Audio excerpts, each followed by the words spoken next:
देखिए जी, हमने वेब 2.0 की अंडरस्टैंडिंग की बात की बिगिनॉमिक थ्योरी के अंदर। अब हम थोड़ा सा हिस्ट्री ऑफ वेब के बारे में बात करते हैं। हमने शुरू में थोड़ा सा डिस्कस किया भी था इस चीज़ को कि वेब सिस्टम कैसे डेवलप हुआ था एंड स्टफ लाइक दैट। ठीक है, तो सबसे पहले यार देखिए, याद रखें 1989 के अंदर एक बंदा था, उसका नाम था टिम बर्नर। ठीक है, टिम बर्नर ने एक्चुअली इन्वेंट किया था वर्ल्ड वाइड वेब सिस्टम। ठीक है, इसने इन्वेंट किया था इन्वेंटेड वर्ल्ड वाइड वेब। ठीक है, अब जिसको हम www का नाम देते हैं। ठीक है जी, अब इसका जो इनिशियल पर्पस था ना वो बहुत सिंपल था। ठीक है, इनिशियल पर्पस बेसिक कम्युनिकेशन था इंफॉर्मेशन के हवाले से। ठीक है, initial purpose automated information sharing, automated information sharing का बेसिक मकसद था। अब ये कौन कर रहे थे? एक्चुअल में आपके साइंटिस्ट वगैरह, डिफेंस मैकेनिज्म के लोग,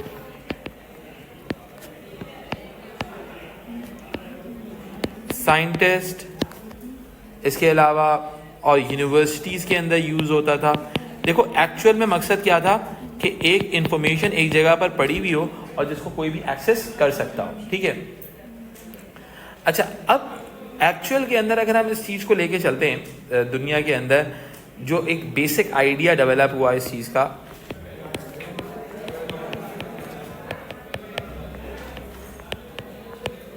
ठीक है, वो एक्चुअली ग्लोबल इंफॉर्मेशन सिस्टम बन गया ये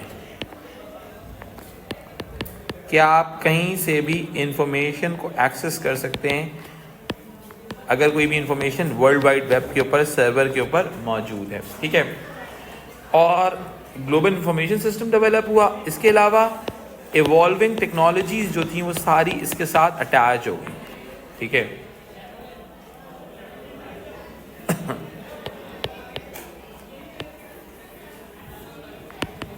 ठीक है, अब इवॉल्विंग टेक्नोलॉजीज में क्या आया? आपके कंप्यूटर्स, ठीक है, आपके डेटा नेटवर्क्स,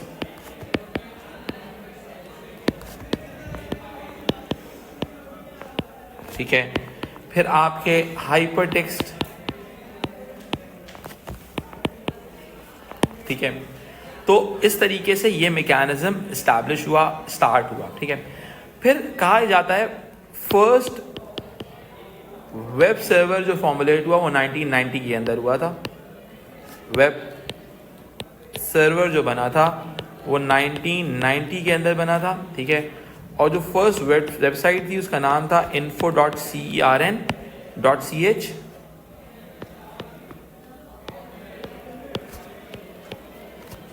ठीक है, ये वर्ल्ड फर्स्ट वेबसाइट थी, वर्ल्ड फर्स्ट वेबसाइट थी। ठीक है, जो कि फॉर्मुलेटेड हुई थी नेक्स्ट कंप्यूटर्स के थ्रू, NEXT कंप्यूटर्स। ठीक है, अब इस चीज़ को थोड़ा सा और बेहतर तौर पे आगे समझते हैं। देखिए, एक था वेब, सबसे पहले बना वेब 1.0,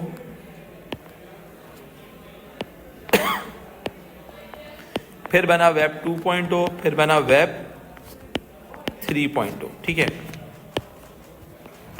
अगर हम थोड़ा सा इनके टाइम पीरियड पे फोकस करें कि ये किस टाइम पे क्या चीज़ डेवलप हुई, तो 1950 से लेके 2000 तक का जो टाइम पीरियड था उसमें जो वेब डेवलपमेंट्स हुई हैं उसको हम वेब 1.0 कहते हैं। जो 2000 से लेके 2020 तक की डेवलपमेंट्स थी हम उनको वेब 2.0 का नाम देते हैं। 2020 ऑनवर्ड्स वेब 3.0 डेवलप हो गया। हम इस वक्त वेब 3.0 के मैकेनिज्म के अंदर मौजूद हैं। ठीक है,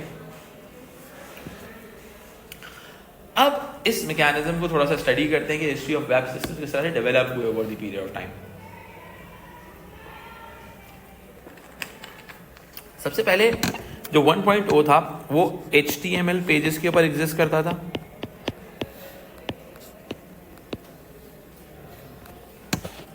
ठीक है, जो कि स्टैटिक वेब सिस्टम था।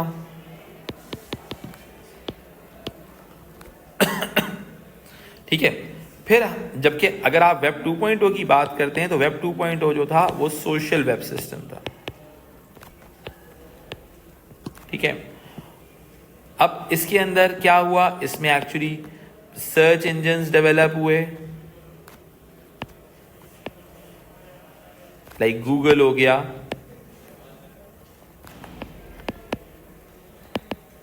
ठीक है, आपके पास डायनेमिक वेब सिस्टम डेवलप हुआ, dynamic web pages, interactive web pages. ठीक है, फिर आपको वेब 3.0 की बात करते हैं तो इसमें आपको ब्लॉकचेन टेक्नोलॉजी नजर आती है।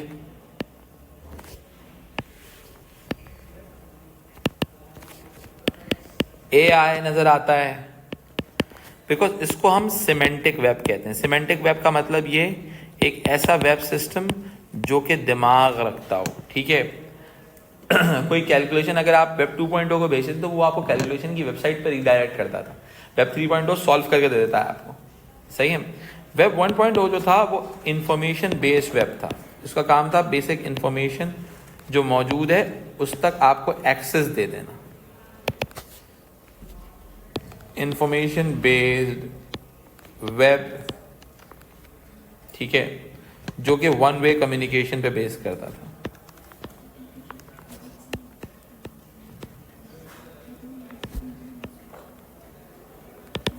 ठीक है, फिर आपका ये जो वेब सिस्टम था 2.0 ये इंटरैक्टिव वेब सिस्टम था। इंटरैक्टिव वेब सिस्टम था।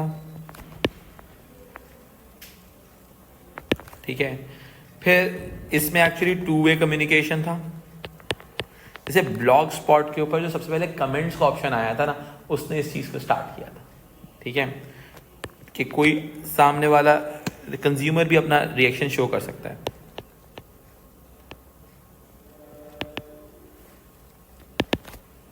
ठीक है, फिर हम अगर इस चीज को थोड़ा सा और आगे लेके चलते हैं तो हमें क्या समझ में आता है। ठीक है, यहां पर एक्चुअल में जो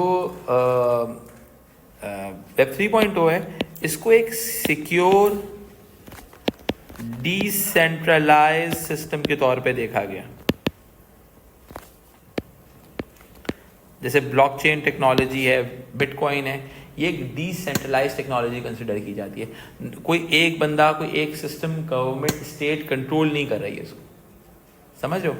क्योंकि अब एक्चुअल में जो जंग है ना वेब 3.0 की, वो एक्चुअल में जंग है डिसेंट्रलाइजेशन की, इंडिविजुअलिज्म, यानी कि आपको आज़ादी है, whatever you want to do.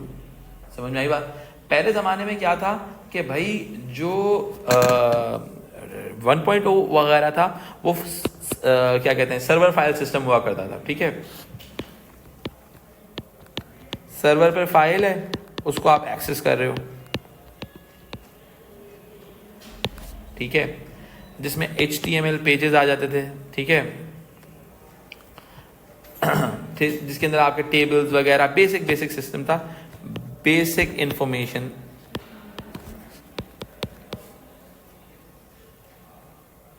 और जैसे इंफॉर्मेशन मौजूद है ना वैसे ही मौजूद, आप उसके अंदर कोई छेड़खानी नहीं कर सकते थे, आप उसके अंदर कुछ डेवलपमेंट नहीं कर सकते थे। ठीक है, अच्छा, अब ये जो आपका डेवलप सिस्टम है वेब 2.0, ये प्रोज्यूमर बेस्ड वेब है जिसमें कंटेंट कंज्यूमर डालेगा। ठीक है,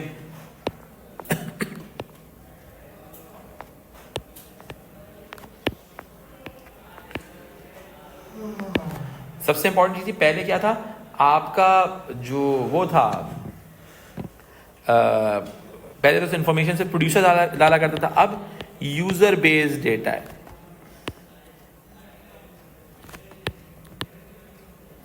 ठीक है, यूजर बेस्ड डेटा है। ठीक है, जिसके अंदर आप कंटेंट शेयरिंग कर रहे हो,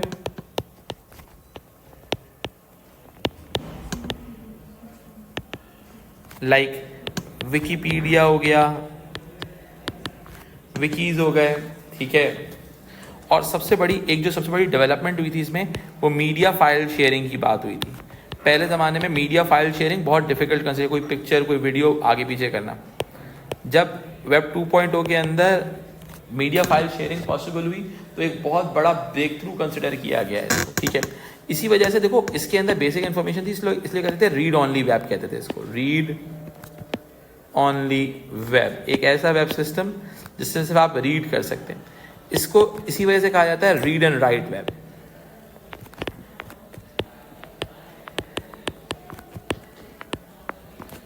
ठीक है, अब इस मैकेनिज्म को आगे लेके चलते हैं, ठीक है। अब हम इसकी बात करते हैं, सिक्योर डिसेंट्रलाइज सिस्टम की बात करते हैं। जैसे कि आपके पास क्रिप्टो हो गया, ठीक है, NFTs हो गए, ठीक है, मेटावर्स हो गया, ठीक है। ये तमाम प्रोजेक्ट्स पॉसिबल ही वेब 3.0 के अंदर है, सही है। ये तमाम चीज़ें वेब 3.0 के अंदर लेके आ जाती है, ठीक है। इसमें आपकी AI एंड मशीन लर्निंग आ जाती है,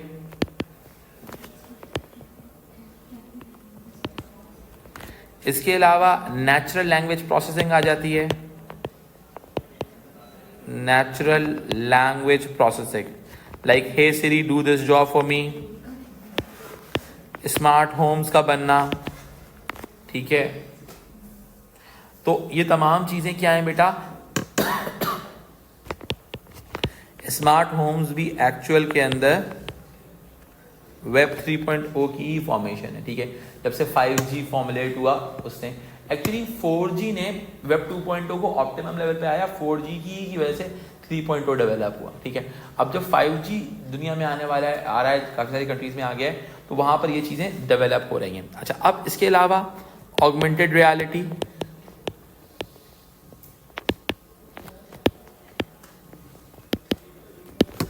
वर्चुअल रियलिटी,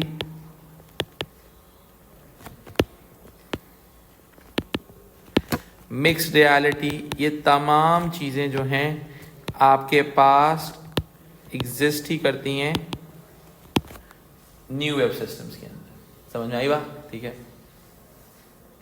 ये न्यू वेब सिस्टम्स ही हैं जो आपको ये तमाम ऑप्शंस प्रोवाइड करते हैं कि आप ऑगमेंटेड रियलिटी या इन तमाम मैकेनिज्म्स को फॉलो कर सकते हो, ठीक है। अब जेमिनी हो गया, आपका चैट GPT, DeepSeek, ये तमाम चीज़ें इसके अंदर फॉलो करती हैं, ठीक है। चैट GPT, जेमिनी, DeepSeek,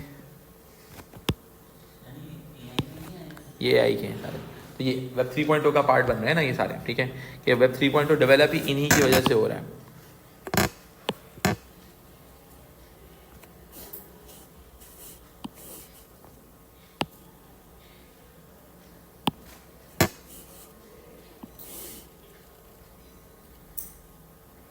ठीक है जी, तो ये यहाँ पर हमारी एक पूरा हमने डिटेल में डिस्कस कर लिया कि how web systems are developing, ठीक है।